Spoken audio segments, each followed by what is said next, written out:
Welcome to Surveillance Wolverhampton. This is what we have to contend with on a nice, quiet evening. What would be a nice, quiet evening?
And it went on for some time I tell you. I'm talking hours, round and round and round. We get this a lot. This is a heavily populated area. I mean, Wolverhampton has several thousand residents, and all the areas are subject to regular surveillance by, I think that's a police helicopter that was going overhead, and we get this a lot. Now, we do have motorways which serve the area as well. So there are times when the helicopter, the air ambulance, will fly over and on the way to the motorway and back again, taking someone to a hospital. Then that's fine. That's fine. I think we can all accept that. But if it's just police surveillance, we have drones these days that can be sent up more quietly to survey an area, to send, the thermal camera up and whatever, see who's having a grow, like it matters really. All of this could be done more quietly. Pity the poor soul trying to have a barbecue party that evening. I imagine having a conversation in your back garden with that going on would be quite tricky. Mercifully, we weren't having a barbecue party that night, but I know some of our neighbours were. So it just annoyed me, so I thought I'd share that. So as regular viewers will, at least anyone who saw my last video will know, I've been working on my folding bicycle, trying to get it to a point where I can ride it to work and back comfortably. I don't ask for much, do I, really? And I was hopeful in the last video that I'd fixed the issue of the chain dislodging when I go over a bump, but I was wrong. The suspension flexes and causes the back hog to get closer than necessary to the crankset, and in so doing, because the chain doesn't change its length, of course, in so doing the chain is then loose when you hit the bottom of the suspension travel. It's then loose and is more likely to come off and grind into your spokes and grind you to a halt, possibly dangerously so. So I've been working on ways to tension that chain. Now, it's very hard to tension the chain by just moving the drive wheel in the stays. It's very hard to get that right, and there are gadgets you can use, and so you can also use the chain tensioner, but those gadgets have their own problems. Sometimes they work flawlessly for ages and it's wonderful and it's a beautiful riding, but it only takes things wear. It only takes either wear or a knock, or just something shifts because you're pedaling hard, and all of a sudden everything's out of alignment and you lost your chain again. They're not perfect. No one's trying to tell you they are. They're great when you get them working, but they're a little bee to get working, and I wasn't able to do that. So those chain tensioners go back in the box where they belong until I find a project that will work with them, and I was forced to look for a third option. So not tensioning the bicycle wheel in the in the stays, not a chain tensioner that would adjust on the fly, but something just to stop that chain moving, because it's really only a deflection of maybe half a centimetre, I would say, in the length, and it shouldn't make that much difference, but it does. So I need something to just hold the chain in place on the back cog. So when we go over a bump, yes, the chain is no longer under so much tension, and it could come off, but there's like a cup holding the chain in place so it can't move. Might create a bit of noise, but it will stop it dislodging. And with a bit of tinkering, I created mine with a 3D printer pen and a bit of UV resin. I created something that I fitted to the bike. Let me show you.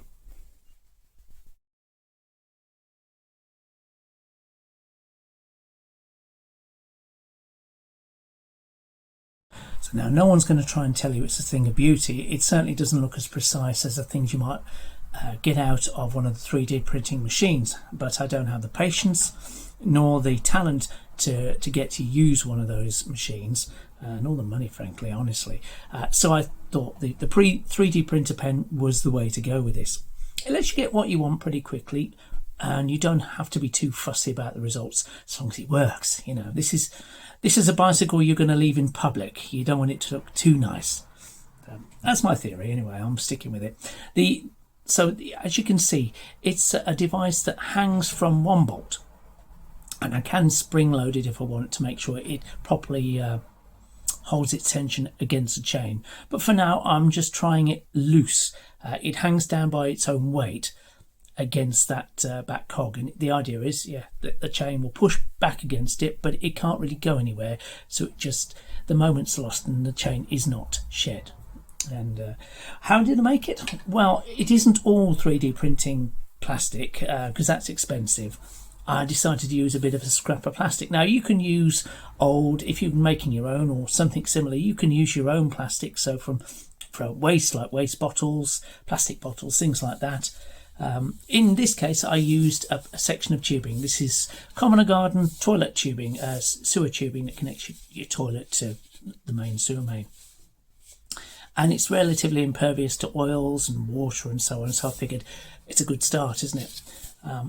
So I took a slice of this and then sliced that in half to create two pieces, which I then glued together with some appropriate hard plastic glue. And when that had set, I then set about creating the rest of the part with the 3D printer pen, just turning it around, smushing down the plastic as it formed, smushing it down flat to get a smoother finish.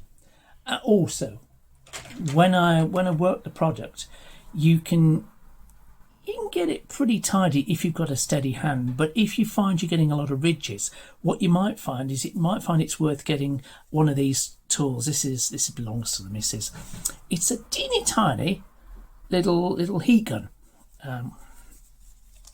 And it's got a wee stand there as well. It's USB powered. It's got a fair amount of charge in it, and it's designed to do anything a heat gun would do. But in my case, I tend to use it by powering it up, and it creates a tiny jet of hot air at varying temperatures. You can set it up. Might start up anything up to 450 degrees C, allegedly. Which is just enough to melt the surface of the plastic, and you smush it down with a finger, and you get a better finish. You know, it saves you sanding, let's put it like that. Yeah, great little tool. Takes your time, but all you need is patience. And frankly, given the pain that 3D printers can be, having to code them, having to put the design on software, having to let it do its thing and then come back to find it's done something weird on you and wasted loads of material. Honestly, this is the cheapest way to go. You don't waste so much material at all, because if you have extra stringy bits hanging off, you just melt them with a gun, smush them in with your finger. Yes, it doesn't sound perfect, but it gets the job done.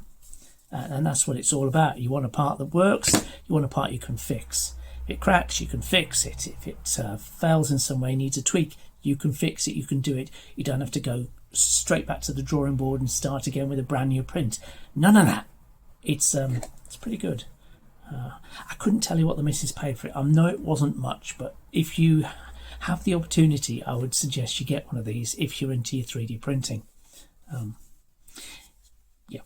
So I know there are other uses. Those who like heated tobacco, just saying. I've never tried it that way, but I don't know, it might be something that works. Anyway, so I created that and I took it out. And this is the most successful I've been so far with this. It does stop the chain coming off. But now we're on to the engineer's favourite game, which is, what's that noise? Cue the video. Okay, so this is a part of town called Oxford. I'm going a little way up this hill, but I won't get to the top because this here just trying to get this hill. There's a hill. It's a railway bridge. So I don't want to get that far. Give me a chance to go with some bumping and test whether the chain falls off. And just in case you can't be bothered to watch the video and the chain falls off just the once, it's right. I take it over various terrain just to see what drops things goes, just to get how the part of this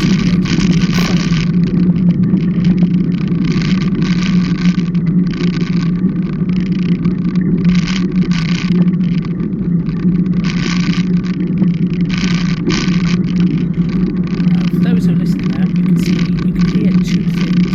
There's a grinding sound, a lower grinding sound, that is the bearings. I can't establish whether it's the front or the back. This camera's mounted on the front forks, so I'm guessing, because it's quite loud, I'm guessing it's the front wheel bearing that we're hearing this grinding. It feels smooth though, as does the back wheel, so I can't see where that's coming from. And this happens regardless of whether I'm pedaling, so it must be the bearings. The other noise that you're hearing on top of that kind of rattling noise like a ball bearing in a can, that is the sound of my plastic part rubbing on the chain, oh so ever so slightly.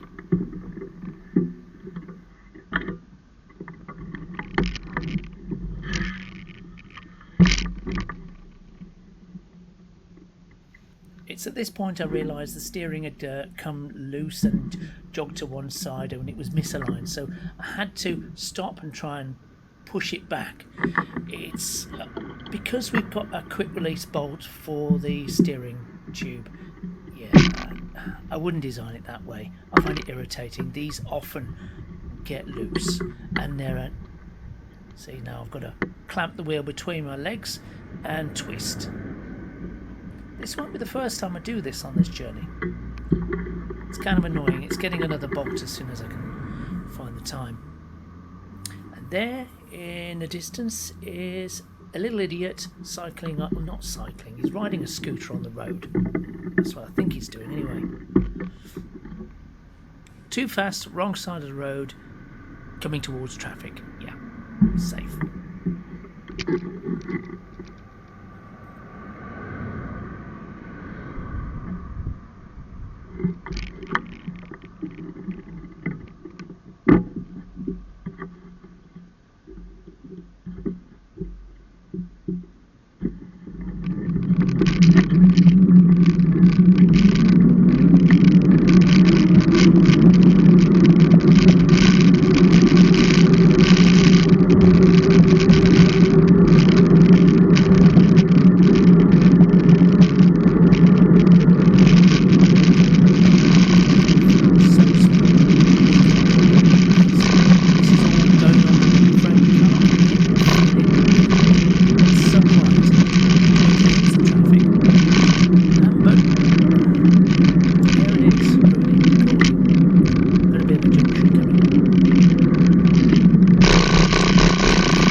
However, because I got that dongle on the back, it has stopped the chain going too far and it has prevented it from being exposed. Moving on, there's quite a lot of traffic parked up on the pavement in this street. It's a very dangerous road actually. If you want to park up here, frankly, we're going to get your windows smashed off. It's not designed to be it was designed back before everybody had a car. They've been working on the roads around here. Well, they've been working on fitting new electricity lines under the road. They've had all the streets up around here. It's an absolute nightmare. And half the buses off. As far as I can tell, it's quite frustrating. You can probably tell by the KFC in the street. Right next to this chip shop in the area, the Island House. There's also a restaurant.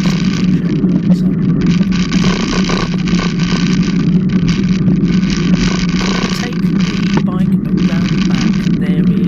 It's a little industrial estate. It's not industrial estate with houses in between. And once I've negotiated this, I'll be going around the back past what we call the tip, the refuse dump. For anyone who's not local. We have two in Wolverhampton, one on this side of town, one on the other Parkfields side of town, I guess. If I am, let me know in the comments. They decided to go from a two-way street to a one-way street, so put up these bollardy things. Now it's just like a one-way back. So on the left-hand side is the site of an old bowling alley that burned down. There's been talk of turning it into a Lidl or something else, but that's all they were stuck with that land. They might build on it, I guess, at some point, make some houses, who knows.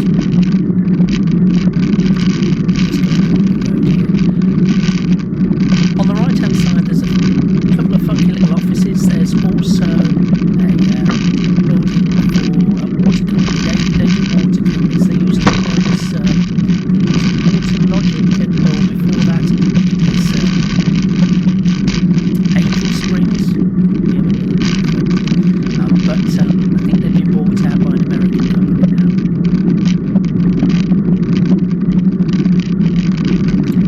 And further down the road there is a scrapyard. This is past the tip. Scrapyard and a whole bunch of places selling things for people.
This one on the left hand side here is a aluminium merchant.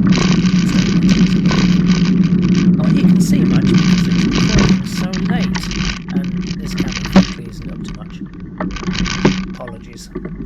I shall try and make a mount that holds my phone and gets a better picture even in low light.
Skipping on a bit, it's a bit of a boring ride. I decided to go to the top of the hill past Aldi and cycle down. This is a very busy road, not fun to cycle on, so I tend to go on the pavement where I can. It's just safer. And this is why, for the same reason, this is why a lot of people are parking on the pavement. It is wide though, so it's reasonably safe to do so. Not really helpful if you're in a wheelchair though, because the access is quite restricted in some parts. Right on there. Straight ahead, not what you can see because it's kind of blurry. It's the island house on the left-hand side.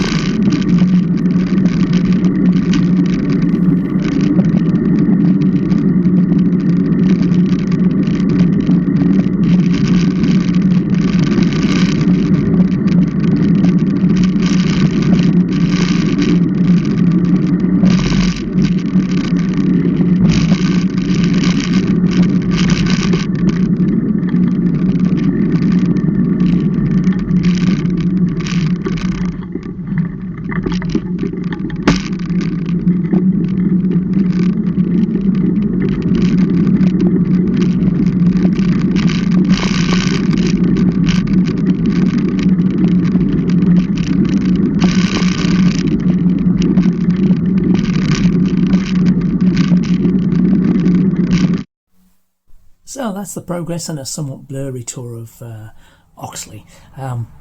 So hope you enjoyed that. Let me know what you think in the comments. Yeah, next time I do a tour of that, I'm going to take a better camera out because my little camera is it's not really up to the job. It gets a lot of jello, doesn't it? You've got to try these things. But I have made progress and I'm quite confident. That's the furthest I've ever managed to ride that bicycle. So I was quite pleased with that. Yes, it was a noisy recording, but it was quiet as anything to me riding it, so that's a good thing. I think though I need to adjust that tension, get that spring in there, just to make sure that device holds the chain just so, but doesn't wear on the chain, you know, because we don't want that to happen, do you? And once I've established that, I also would love to get a smaller crankset on the front to give me a lower gear, essentially. Can't really afford that right now, but who knows what I might find at a car boot sale. I will let you know. Anyway, thank you for watching today. I do appreciate your time. Whatever you do, have a great day. See you soon. Bye for now.